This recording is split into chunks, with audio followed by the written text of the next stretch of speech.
E aí, gente, tudo bem? Estamos aqui mais um Em Defesa da Fé. Eu e o meu pastor Eliseu, agora na sala, melhor acomodados. A gente mexeu até na posição da mesa aqui para ficar melhor, né? Estilo Jornal Nacional da Fé aqui. Para falar sobre as notícias que acontecem essa semana. Mais uma semana cheia de coisa para a gente comentar, cheio de posicionamento para a gente dar. Porque vão acontecendo as coisas, né, pastor, numa velocidade muito grande. E se for ver, não daria só um programa, daria muito mais, né? Haja assunto. Nossa, tem muito assunto para a gente comentar. A gente selecionamos aqui 3 assuntos para falar. O primeiro deles, pastor, é um vídeo que já tá algumas... Já soltou aqui, ó, deixa eu pausar aqui. Já tá algumas semanas já que aconteceu esse fato. Eu acho que todo mundo vai lembrar dele. O pastorzão Daniel Araújo, que era um cristão, que ele se tornou comediante, fazendo o papel do pastorzão, o pastor meio gordão, desengonçado, engraçado, né? Aconteceram algumas coisas na vida dele, que ele se decepcionou, saiu da igreja, mudou radicalmente a vida dele, e agora ele tá indo para um monte de podcast para falar algumas coisas como a que a gente vai ver nesse vídeo. Vamos assistir? Vamos assistir, coloca aí. Mano, Jesus não te faz feliz, velho. Jesus não te faz feliz. Por que ele te faz feliz? Ele não aparece, ele não fala, ele não faz nada. Você sofre pra caramba, mas quando acontece uma coisa boa, você fala, foi ele. Me deixou feliz. Pô, assim é fácil, velho. Eu não faço absolutamente nada e quando alguma coisa dá certo, eu atribuo e agradeço a ele. E quando dá ruim, eu falo, obrigado, porque tá me dando uma prova pra eu ficar melhor. Ou seja, ele nunca perde, mano. A ideia, essa narrativa da igreja de alegria, de felicidade, na verdade é só um vazio gigantesco, mano. Porque você já nasceu devendo. Você já nasceu devendo. Aí um cara morreu no seu lugar, que você nem pediu, mano. Eu não pedi pra ele morrer no meu lugar. Não, mas ele morreu no seu lugar, ele pagou o preço por você. Mano, eu tô com meu nome sujo, velho. Se você pagar minha conta lá, mano, e limpar meu nome no Serasa, eu vou falar, John, obrigado, mas eu não pedi, velho. Desculpa, mano. Na hora que eu pudesse, eu ia resolver. Não, agora você me deve e você tem que fazer. E você tem que agradecer. E você entende que, tipo assim, você já nasce com um peso, mano. Você já nasce com uma cobrança de, tipo assim, não, mano, eu tô devendo, eu não mereço, eu não posso ser feliz. E aí você não pode mesmo ser feliz, porque transar não pode, que é pecado. Beber não pode, que é pecado. Não, balada não pode, tatuar não. Era muito fácil saber o que era pecado. O que é pecado, mano? Te faz feliz? Faz, pecado. Tome a tua cruz e me siga. Você tem que se lascar, velho. Então olha que loucura, mano. É um ciclo vicioso, absurdo. Eu usava o humor, mano. Eu usava a comédia pra sofrer menos, mano. Eu usava a comédia pra ficar um pouco mais feliz, porque era tudo muito triste, mano. O crente aprende com uma facilidade a chorar, mano, que ele sente peso, mano. Ele sente culpa de sorrir, mano. E aí, pastor, Jesus não te faz feliz? Nossa, impressionante, né? Ver esse vídeo. Tem um versículo na Bíblia que fala que de Deus não se zomba. Então, eu até disse no nosso programa passado que a gente ia tocar um pouco nesse assunto. Até qual é o limite, né, da piada? Qual é o limite desse... A gente tá vendo muito na internet esses humoristas fazendo... zombaria com as coisas de Deus, com as coisas da igreja. E até que ponto, né, isso a gente acha engraçado muitas coisas. Esse cara ficou muito marcado, como você disse, como o pastorzão, aquele que repreendia os caras, aquele que trazia fazia uma sátira do dia a dia pastoral, né, do jeito engraçado da igreja, do dia do pastor. Eu achava muito engraçado, pra falar a verdade, era legal. Do ambiente bastidor do pastorado, né? Até aí, não vamos ser ignorantes também, como você disse, eu já assisti muitas vezes, achei engraçado. Agora ele reaparece mais magro, né? Mais magro. Só que com uma... falando muito mal daquilo que ele viveu na igreja. Aí, eu falo assim que isso é resultado daquilo que ele não viveu. Daquilo que ele não viveu. Muitas pessoas estão dentro da igreja hoje vivendo algo sendo um hipócrita, na verdade. O que ele fazia na igreja, o que ele fazia nas paródias dele, é a hipocrisia da vida que ele levava. Só que isso é muito perigoso, porque o cara, ele leva uma vida na igreja e depois ele passa ser boca de Satanás para falar contra a própria igreja. Sim. E ele é o que ele virou, né? Ele acabou virando uma pessoa que ataca a igreja, né? Ataca a fé dos irmãos, né? Ataca zombando do próprio Deus. Se você zomba de Deus de várias formas, né? Você zomba de Deus zombando mesmo, tirando sarro, mas você menosprezando também é um tipo de zombaria. Quando você despreza, o desprezo pelas coisas de Deus e o menosprezo pelas coisas de Deus também é uma zombaria. E a Bíblia é bem clara, né? De Deus não se zomba, porque tudo aquilo que o homem ele semear, ele vai colher. Não é isso que está escrito na palavra? Então tem muito cuidado com essas pessoas que falam como se Deus não existisse, que falam como se Deus fosse qualquer coisa, que tratam Deus como qualquer coisa. É um problema sério isso aí. E em 1 João 2,19 vai dizer assim, ó: eles saíram do nosso meio porque não eram dos nossos, pois se tivesse sido dos nossos, eles teriam permanecido conosco. Todavia aqueles que se foram para que ficasse, eles se foram para que ficasse manifesto que nenhum deles eram dos nossos. O senhor acredita que pessoas que nem ele cresceu, ele era filho de pastor, cresceu dentro da igreja, fazem parte dessas pessoas? Foram pessoas que, por mais que estiveram dentro da igreja, sair dessa maneira, nunca foram dos nossos? Não entenderam o que é o evangelho? Eu acredito nisso, mas também acredito que essa decepção que ele demonstra ter não é pelo fato dele não ter sido. Pode ser que ele tenha vivido em algum momento algo realmente verdadeiro na vida dele dentro da igreja.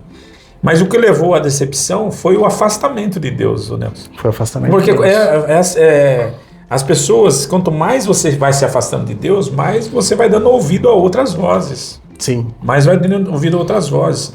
Então, por que vai surgindo as decepções? Por causa, muitas vezes, das escolhas que são feitas também. Claro, também então, tem isso. Pode ter sido as escolhas que ele tenha levado ele a algumas decepções, e agora, ao invés dele voltar e se achar e se encontrar com Cristo, é mais fácil ele criticar, então, o meio que ele viveu e passar a ser um crítico ferrenho às pessoas que servem a Deus. Não é assim. Existe algo que move o cristão. O que move um cristão é a fé.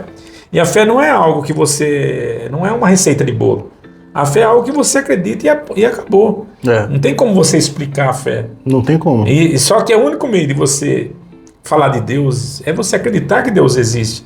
Agora, quando você critica aquilo que você fazia antes, é porque pode acontecer que você nunca foi do meio, ou pode ser que você acabou esfriando a sua própria fé, ou a sua fé foi embora, foi pro ralo, e você passa a não acreditar mais.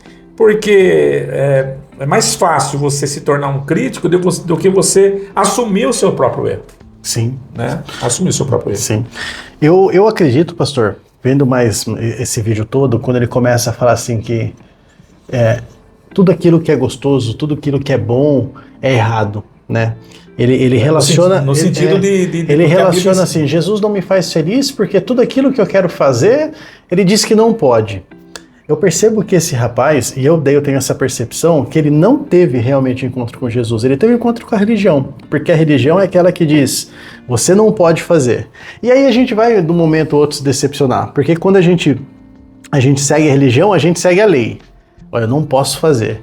Daí a gente encontra muita gente hipócrita pelo caminho, aquela pessoa que não faz aquilo que a lei diz, mas faz outras coisas, né, ou faz só para compensar. Eu percebo que ele nunca entendeu o evangelho de Jesus, porque eu acho que quem foi remido por Jesus, teve um encontro verdadeiro, por mais que ele tenha vontade do pecado, ele não tem mais essa dor de eu preciso deixar para seguir uma regra. Ele precisa deixar porque ele entende que ele precisa seguir Jesus Cristo.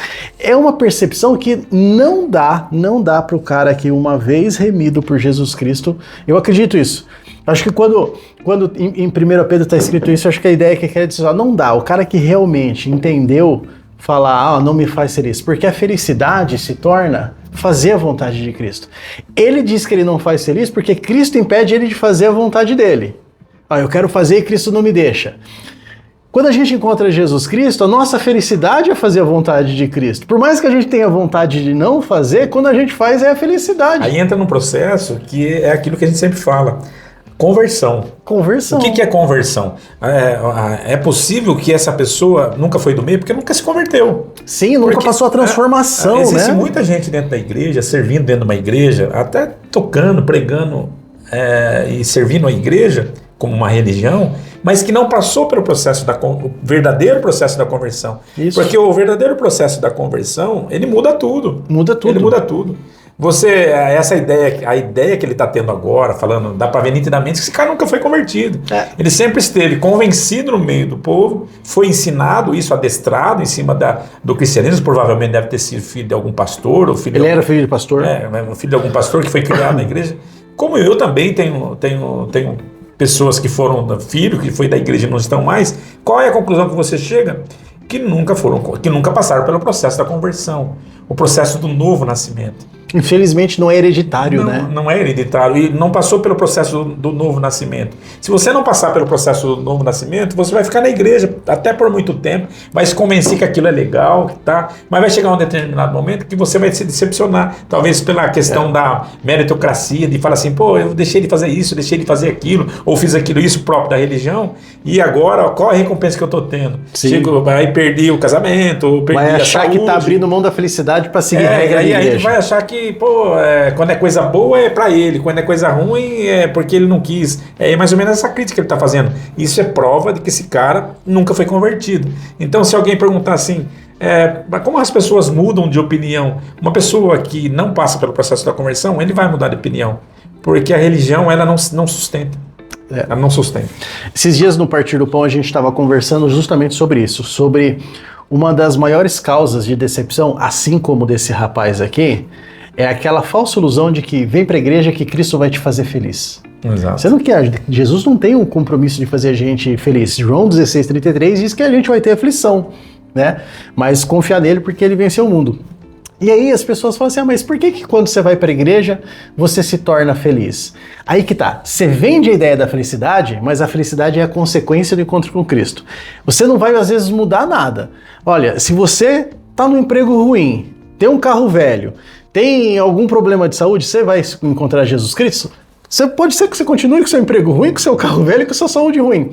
O que vai mudar é aqui dentro, né? Antes você odiava todas essas coisas, mas a partir do momento que Cristo entra na sua mente, você começa a ser grato. Pô, ainda bem que eu tenho um emprego, né? Ainda bem que eu tenho um carro. E aí a felicidade vem, não porque Cristo te dá coisas ou te permite fazer coisas diferentes, mas porque você encontrou Jesus Cristo, ele fez a transformação de Romanos 12 na cabeça aqui, e você começa a enxergar o mundo de outra maneira. A felicidade, ele nunca vai encontrar querendo fazer as coisas que ele quer. Se não encontrar Cristo, não vai ter felicidade nunca. Com certeza, é isso mesmo. Né? É isso mesmo. E assim, é triste porque é um cara que é influente, ele é uma referência, foi uma referência para uma geração, hoje os mais jovens talvez não conheçam, mas alguns anos atrás, no começo da internet, ele foi referência, e hoje é um cara que sai falando mal, né? E quem tá esperando às vezes esse evangelho chegar até ele, cai pelo meio do caminho ouvindo um cara desse. Isso acaba sendo muito mal também para aquelas pessoas que estão em dúvida da sua fé. Né? Isso é um instrumento maligno que se tornou, infelizmente, no desvio que ele teve aí dos princípios cristãos que ele tinha. Sim. E agora se tornou uma boca do diabo, né, para falar essas coisas. Então, com certeza, é o grande perigo hoje que tem se tomado das pessoas.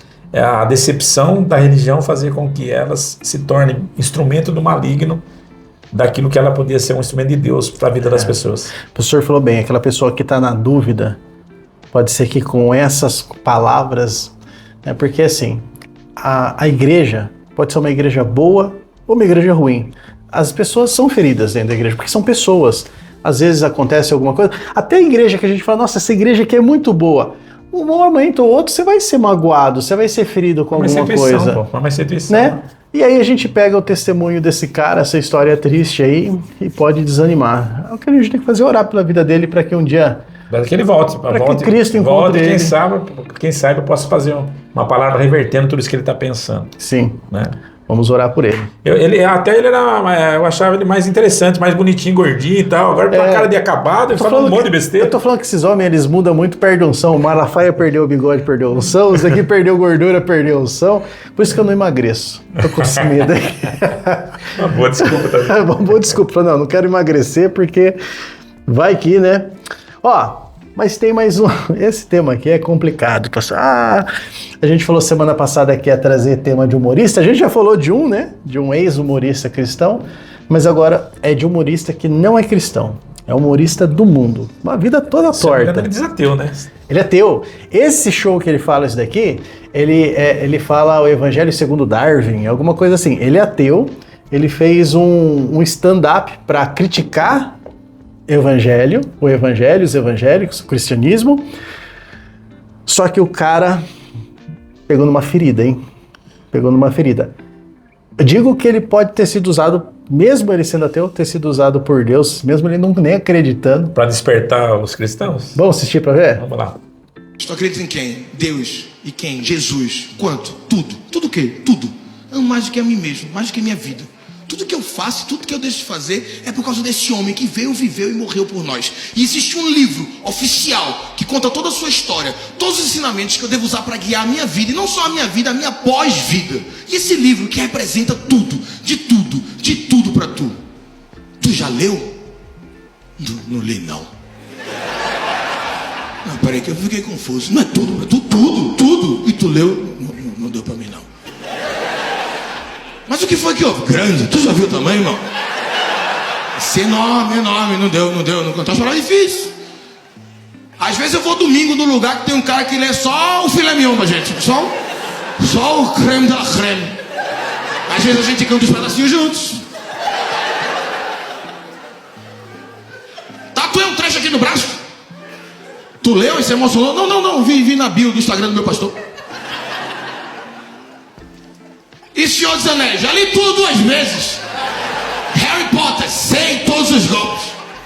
Sabe quem é Christian Grey? Mas não tem a menor ideia quem é Caim. E aí a culpa é do comediante que tá fazendo piada. As pessoas saem desse show e começam a ler a Bíblia. Juro pra tu, me mandam fotos. Tô lendo, viu? Mas nunca mais um ateu de merda mostrando na minha cara que eu não sei porra nenhuma da minha religião. E aí eu vos pergunto, tô ou não tô passando a palavra? À frente.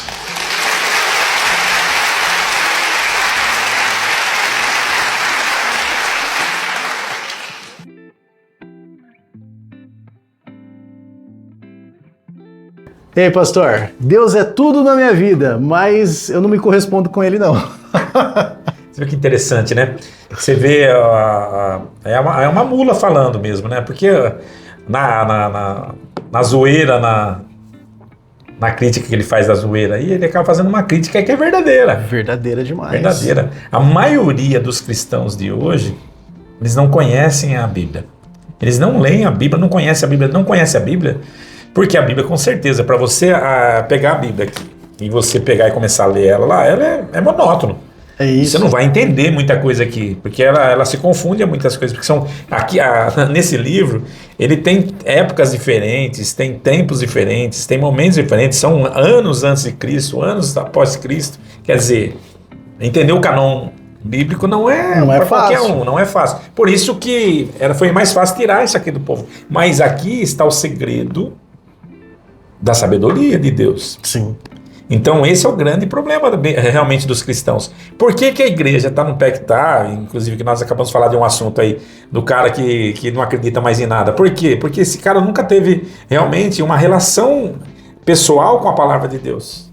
A palavra de Deus, por isso, a necessidade da igreja, a necessidade de uma escola bíblica, a necessidade de um partir do pão, uma necessidade de você estar reunindo para coisa que a gente virou corriqueira nossa aqui, para a gente poder estar conversando, é porque você se respalda pela palavra de Deus. Sim. Jesus, ele disse, vocês erram por não conhecer as Escrituras. Oséias 4:6, meu povo é destruído Por falta de conhecimento. Falta de Agora conhecimento. você pega, por exemplo, aquelas pessoas que ficam discutindo, lá no céu, vai casar com a primeira mulher ou vai casar com a segunda? Isso foi um questionamento só do céu. Foi. Aí Jesus falou assim, não, lá no céu não se casa, não se está em casamento. Vocês estão discutindo por uma coisa que não existe.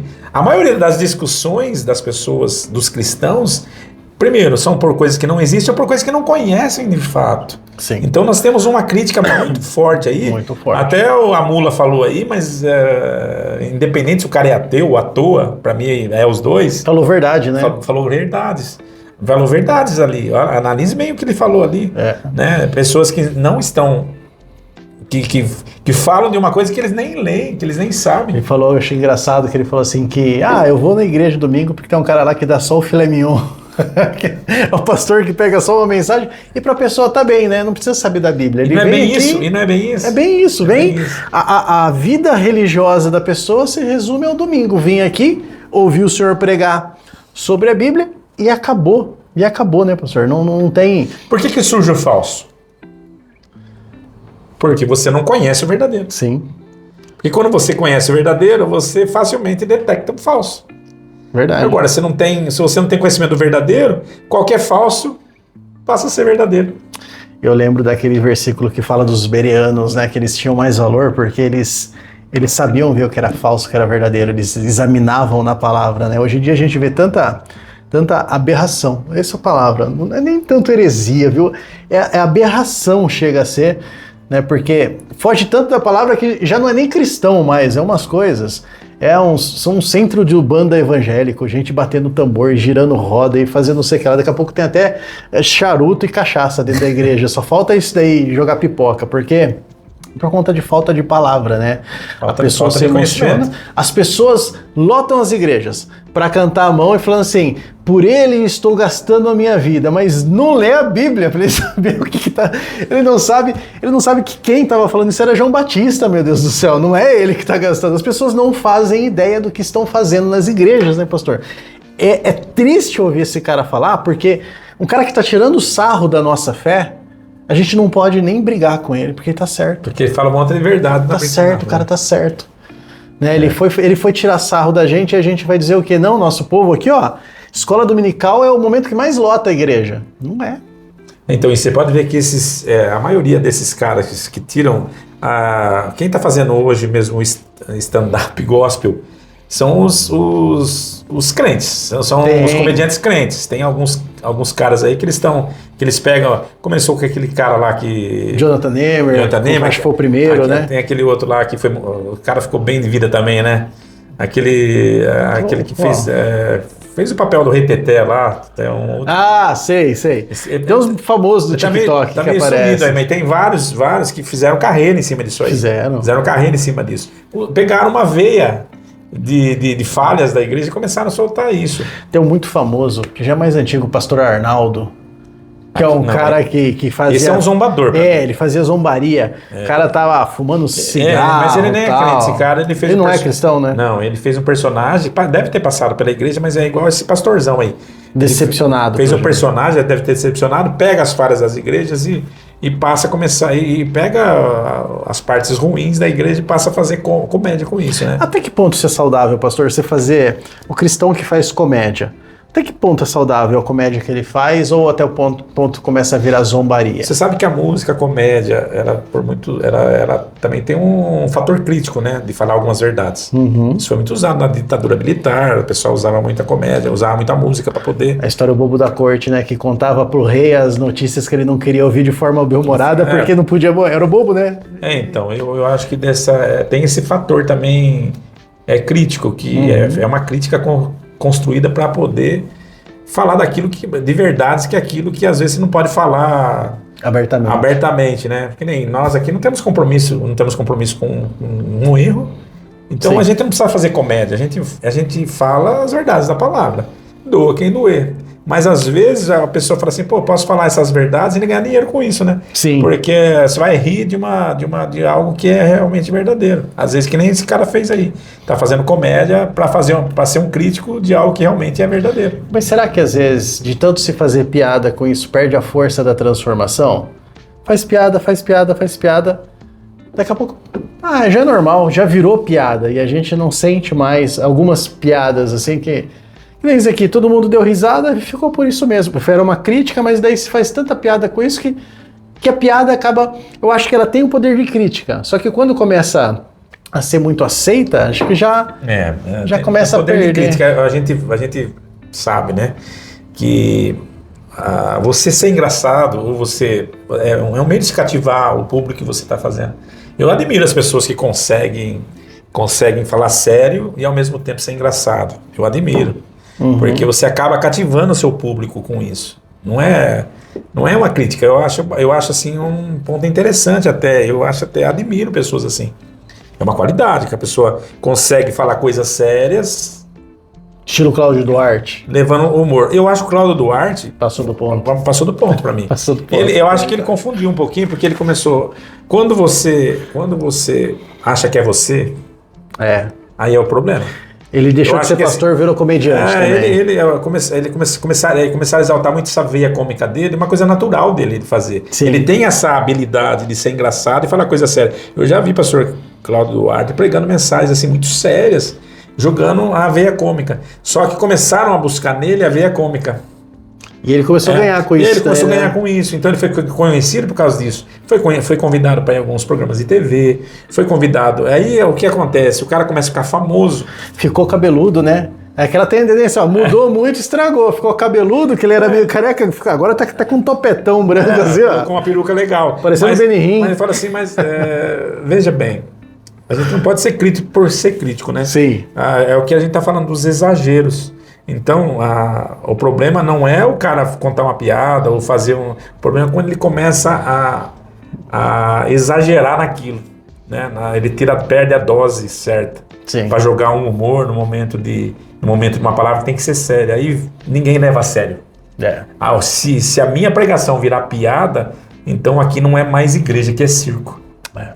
Né? Se a minha pregação virar piada, aqui não é mais igreja, é teatro. E ele começou a ser procurado não mais pelas coisas sérias que ele falava de maneira bem-humorada, simplesmente pelas piadas que ele fazia. Então é aquele lance, né? Você passa de ser instrumento de Deus para ser trombeta do acaso, trombeta de Satanás, às vezes, falando, enganando o povo, soltando coisa que é o bobo da corte. É o bobo da corte. O pessoal vai lá só para aplaudir. Bom, mas tem mais um assunto aqui que essa semana foi falado muito, um assunto sério, que tem a ver com política. Não tem como não relacionar a política. Essa é uma fraqueza. Vamos falar do Frei Gilson, vem cá.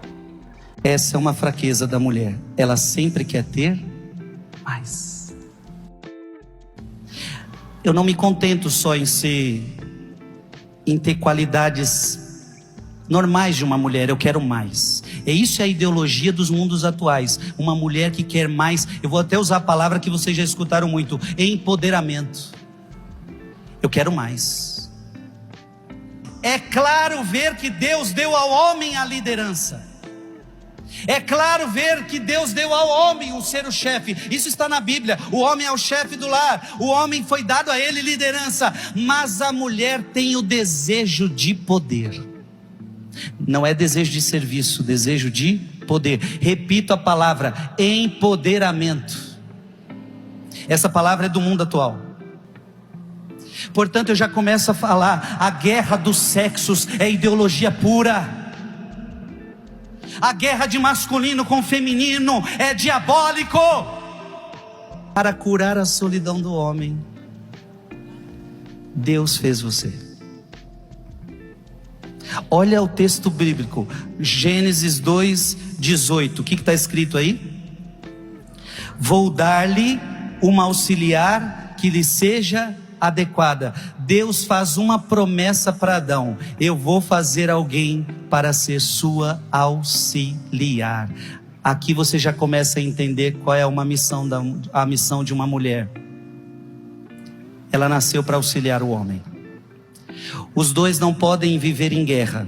Os dois precisarão viver em harmonia. Você não nasceu para guerrear com homens. Você nasceu para ser uma auxiliar dos homens. Amém? Aí, pastor, Frei Gilson. O senhor sabe quem é? Eu não conheço muito dele, que a gente como protestante acho que não conhece muito das figuras do catolicismo.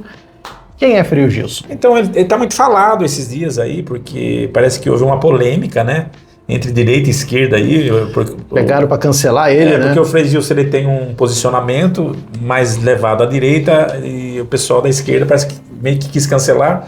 E ele tem umas lives que ele faz ao vivo e ele conseguiu reunir numa dessas lives aí, 4 horas da manhã que ele faz, mais de 1 milhão de pessoas. 4 horas da manhã. 4 horas da manhã, muita gente se levantou para poder acompanhar a missa, fazer oração com ele e tal.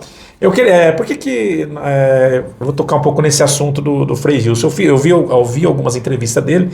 É um cara, um modelo esse cara, assim, a ser visto. Não vou tentar dividir aqui para não parecer que eu sou crítico com a pessoa. Sim. Eu acho assim, é um cara, fala bem, tem uns posicionamentos de cristão muito forte. Ele é um carmelita e os carmelitas, é diferente dos padres, que o padre, ele explicou até a diferença num podcast que ele fez, a diferença entre um padre vocacional e um frei, né? Que o padre ele vive mais para a igreja e ele vive mais para o povo. Então ele fez voto de castidade, não só de castidade, mas fez voto também de pobreza. Ele é um cara que ele se mostra ser feliz com esses votos. É bem interessante esse cara. Assim, tem muitas qualidades que muitos cristãos não têm, né? Ele não se vende a dinheiro, tanto é que ele ganha muito dinheiro com os trabalhos que ele faz. Ele reverte isso para as comunidades que ele atende. Então, só puxando um gancho, o primeiro que a gente falou não era feliz com Jesus, né? Porque ele queria ter todas as coisas. O Frei Gilson, que você acabou de falar, que parece ser feliz, com todas as renúncias que ele fez. E ele traz uma mensagem muito, muito forte para o pessoal, para os cristãos, né? Cristãos, tanto os evangélicos quanto não evangélicos, como os católicos. Mas aí eu queria ponderar como igreja, né? Porque aqui acho que esse é o nosso bate-papo. Esse é o nosso bate-papo. Em defesa da fé, vai moderar. Então, tirando o personagem, o Frei Gilson, que é um jovem, que é de admirar a entrega dele. A entrega dele, a maneira que ele faz é verdadeira, você vê que é verdadeiro, não é. Mas eu vou fazer uma pergunta: qual é a diferença do Frei Gilson com o jovem rico? A diferença para mim com o jovem rico, lá da Bíblia, que fala com Jesus, tem uma diferença: a riqueza. O jovem rico, ele também era um religioso. Sim. Se você pegar o jovem rico, ele se apresenta para Jesus falando que ele era um seguidor de todos os mandamentos. Sim, era alguém bem religioso. Bem religioso. Ele falou assim: eu observo os mandamentos, essa criança observa os mandamentos. É igual, eu vou falar 2 coisas sobre o Frei Gilson que pode ser que alguém não concorde, mas nós estamos aqui para defender a nossa fé. Nossa posição. O nosso posicionamento da nossa fé. O que acontece? O Frei Gilson, a diferença do jovem rico, eu disse, porque o jovem rico, ele vira as costas para Jesus porque ele era apegado às riquezas. Ele vira as costas para Jesus. O Frei Gilson, não, ele não vira as costas para Jesus. Ele faz o abandono até da luxúria, faz o voto de pobreza para poder não virar as costas a Jesus por causa das riquezas. Mas isso o qualifica melhor ou pior do que o jovem rico? Na verdade, será que os dois estão no mesmo propósito? Talvez não, mas para a questão de salvação não é a questão de você ser pobre ou você ser rico. Sim. Isso não é questão de salvação. O que é questão de salvação é você reconhecer que você não merece a salvação. Isso mesmo. Quando você faz algo achando que você merece, pronto, já está errado. Isso vira religião. Aí se torna meritocracia. Eu não sou salvo porque eu faço ou deixo de fazer alguma coisa. Eu sou salvo porque eu reconheço que eu sou pecador. A Bíblia, todos aqueles que reconhecem como pecadores, eles podem ser salvos. Mas aqueles que já se acham salvos pelo mérito de fazer voto de pobreza, ou por fazer aquilo ou aquilo outro, aí mela tudo essa conversa. Então, a salvação ela é pela fé, não é pelas obras. Não, porque eu Então, agora decidi fazer tudo isso daí. Segunda né? coisa que eu queria falar, pontuar sobre esse Frei. Eu vi outro podcast dele, você viu que eu me inteirei um pouco sobre a vida dele. Eu percebi, o pastor deu uma pesquisada. Eu realmente me interessei pela pessoa, pelo personagem, não, pela pessoa mesmo. Pelo fato de ele ser jovem, e ter uma palavra muito interessante para os jovens de hoje. Tanto é que ele está causando admiração não só dos católicos, mas dos evangélicos também, inclusive eu, como pastor. Mas uma coisa que ele falou, perguntaram para ele qual a diferença de um evangélico e de um católico. E ele fez uma comparação que dá sentido para o pensamento dele, mas é infeliz porque não condiz com a realidade. Pelo menos pela falta de conhecimento. O que acontece? Ele falou assim que a diferença é que o católico ele serve uma tradição papal, uma tradição que vem... E o evangélico segue a Bíblia. Ele falou assim, a diferença é que o evangélico, palavras do Frei Gilson, a diferença é que o evangélico, ele tem que saber que alguém escreveu a Bíblia não foi escrita sozinha. Ele acha que é dos católicos. Ele acha que... Ele dá a entender que foi os católicos que escreveram a Bíblia. Aí há um erro grande histórico nisso. Porque se a gente pegar a história, estou falando de história, né? A Igreja Católica Apostólica Romana, ela surge 300 anos depois de Cristo. Sim. A igreja era apostólica cristã, ela só existia a Igreja de Cristo. A Igreja Católica foi a primeira igreja fundada. Não é verdade. A primeira igreja fundada foi por Cristo, pelos apóstolos, fundamentada pelos apóstolos, e essa igreja era apostólica cristã. Essa igreja ela servia pelo pergaminho, por essa palavra que hoje se encontra na nossa mão, que se tornou um canon. Essa palavra, durante 300 anos, ela teve muitos morreram por causa dessa palavra, por causa dessa fé. E em 300 anos depois de Cristo, através de um imperador chamado Constantino, que foi considerado até um dos primeiros papas, né? Esse imperador, ele faz a junção do Estado com a igreja.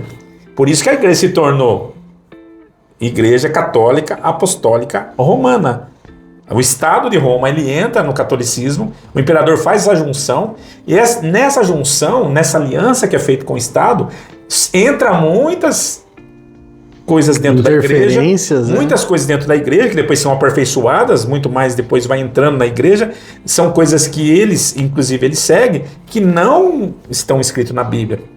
Foram coisas impostas pelo próprio homem. Da onde? Eu, no contexto histórico, eu sei, mas eu não vou querer falar aqui para não parecer que eu estou sendo pretensioso. Mas esse recheio da Igreja Católica veio muito depois. Então, não é o ovo que fez a galinha, não. Não adianta querer falar assim, o pessoal, o crente acompanha a Bíblia. É porque nós seguimos um tradicionalismo bíblico. Então, nada o que está fora da Bíblia a gente não aceita. Se ele pegar a Bíblia católica, nada se difere daquilo que eu estou falando. Sim. Embora tenha alguns livros a mais na Bíblia católica, se você pegar a mesma Bíblia católica, a mesma Bíblia que fala contra a idolatria na minha Bíblia, está na Bíblia católica. Fala. Por quê? Porque a Bíblia, ela está antes da igreja. E a gente tem essa diferença que, para nós, só a Escritura. Só a Escritura, só a Bíblia é nossa referência de fé. O evangélico, ele é mais tradicional do que um católico. Sim, e os católicos, eles têm a palavra do Papa, a palavra dos concílios católicos, por exemplo, a doutrina do purgatório. Não existe isso na Bíblia, mas é algo que a tradição colocou. E eles acreditam que a Bíblia mais a tradição, né, definem a fé deles. Então, mas só e nós somos só a Bíblia. Para completar isso, dentro do que você está falando, o que aconteceu nessa junção da igreja com o Estado, a primeira coisa que foi retirada do povo foi a Bíblia. Então, se você pegar, e daqui vai uma crítica, sim, ao catolicismo, e aí eu duvido que alguém venha debater comigo. A maioria dos 99% ou 90% dos católicos não conhece a Bíblia. Sim, eles não conhecem a Bíblia, eles sabem de cor as rezas, sabem de cor o que vem da tradição, mas eles não conhecem a Bíblia. Então, como que você vai discutir uma coisa que você não conhece? O problema é esse. Você não conhece a Escritura, e aí você aceita um monte de coisa que você... A ignorância faz a pessoa aceitar um monte de coisa como verdade. Então, a intenção, a coragem, a dedicação, a religião do Frei Gilson é verdadeira por aquilo que ele acredita, mas ele é totalmente ignorante com relação à Escritura. A Escritura, ele fala que ele lê muito a palavra. Espero que ele continue lendo, porque a palavra vai confrontar com a religião que ele serve. Sim, e é interessante que, como o senhor estava falando, pastor, da igreja, Constantino entrando na igreja, e aí a igreja católica pegando esse formato, a gente vê na igreja primitiva, em Atos, que a igreja crescia em liberdade. Paulo era um líder lá em Antioquia, Pedro era em Jerusalém, e a igreja ia crescendo sem precisar de um papa, né? Não existia um papa. Tanto que quando teve a discussão entre Pedro e Paulo ali, fez o primeiro concílio de Jerusalém, eles conversaram, não tinha um que dizia, é isso. Só que olha só, quando Constantino entra, quem que é o poder que manda e o mais forte manda e o mais fraco obedece? É o Estado, né? A igreja se torna Estado. Tem um que manda e eu não posso ser questionado. Parece coisa de imperador, né? A igreja começa a parecer imperador. E a característica que tinha em Atos dos Apóstolos, da igreja que era livre, que o gentil podia seguir as suas regras, o judeu seguia as suas regras, cada um tinha liberdade no espírito, acaba. Agora a gente tem o imperador, que é o Papa, né? Pensando dessa maneira, a tradição já veio contaminada desde lá. Sem falar, Nelson, que o que acontece? A Igreja Católica, ela traz os intercessores. Sim. Os santos intercessores. Traz a Maria, mãe de Jesus, como intercessora. Traz o Papa como intercessor. Sim. Traz o Santo Padre como intercessor. Traz o Frei como intercessor. Então, aí, vai confrontar com uma palavra bíblica. Um versículo bíblico desmonta toda essa história. Tem um versículo bíblico, eu não vou saber o endereço aqui, mas se qualquer coisa depois a gente pode colocar. Que existe só um intermediador, um intercessor entre Deus e os homens. Só um único intercessor. Jesus Cristo. É o único intercessor. Então você imagina, se Jesus é o único intercessor, desmonta toda essa cadeia de intercessores. Então logo não é Maria, logo não é João, logo não é o Papa Paulo, logo não é o Frei Gilson. Ninguém pode ser intercessor. O único intermediador entre Deus e o homem é Jesus, o Filho de Deus. E isso não está escrito nas tradições católicas. Sim. Isso está escrito na Bíblia. E se você pegar, e se você for lá na Bíblia católica, está escrito isso também. Está escrito a mesma coisa aqui. É aquela questão, pastor, da intenção e interpretação. Você pode até interpretar, mas qual a intenção da interpretação que você está tendo? Né? Mas até o diabo pode interpretar a palavra do jeito que ele quiser, tanto é que ele fez. Tanto é que ele fez na tentação de Jesus. Pastor, bate-papo interessante, 3 temas, né? O que não... Isso não impede a minha admiração pelo Frei Gilson. Também não. A gente deu essas... Eu concordo com ele nessa questão da perseguição dele, ele estava super correto, ele estava falando sobre Bíblia, né? Só que... esse povo chato vai ter... Foram reclamar, eu vi um cara que comentou, falou assim, não acorda 4 horas da manhã para limpar a casa. Os caras estão reclamando que estão acordando para orar, pastor. Quando quer reclamar, arranja assunto. O cara realmente é um cara um fenômeno. Diferenciado entre a classe dele. Quem sabe o nosso vídeo chega aí Imagina, Frei Gilson, queremos você aqui para conversar com a gente. Vamos o Frei Gilson para conversar com a gente. Tá certo. A gente conversar sobre essa história da Bíblia. Muito bom, meu querido. Tem sugestão para a semana que vem ou não? Não, vamos deixar rolar um pouquinho, né? Deixa, porque com certeza a internet surge aí. Gente, queria agradecer demais. Se você puder comentar, deixar seu comentário para engajar o vídeo, compartilhar, curtir, né, pastor? Nossa intenção é realmente levar até os nossos irmãos que existe voz. Existe voz não contrária, né? Não queremos ser voz contrária, queremos ser uma voz em defesa daquilo que acreditamos. Eu acho que tudo tem que ter o contraponto. Nós queremos ser o contraponto desse lixo que vem sendo jogado na internet. E a gente vai estar aqui, quem sabe aí toda semana, trazendo um resumo daquilo que nós vimos e E se vier alguma coisa que vem contra a nossa fé, nós vamos entrar para defender a nossa fé. A gente tem que se posicionar. Deus abençoe sua semana. Até mais, hein? Deus abençoe todos vocês. Até mais.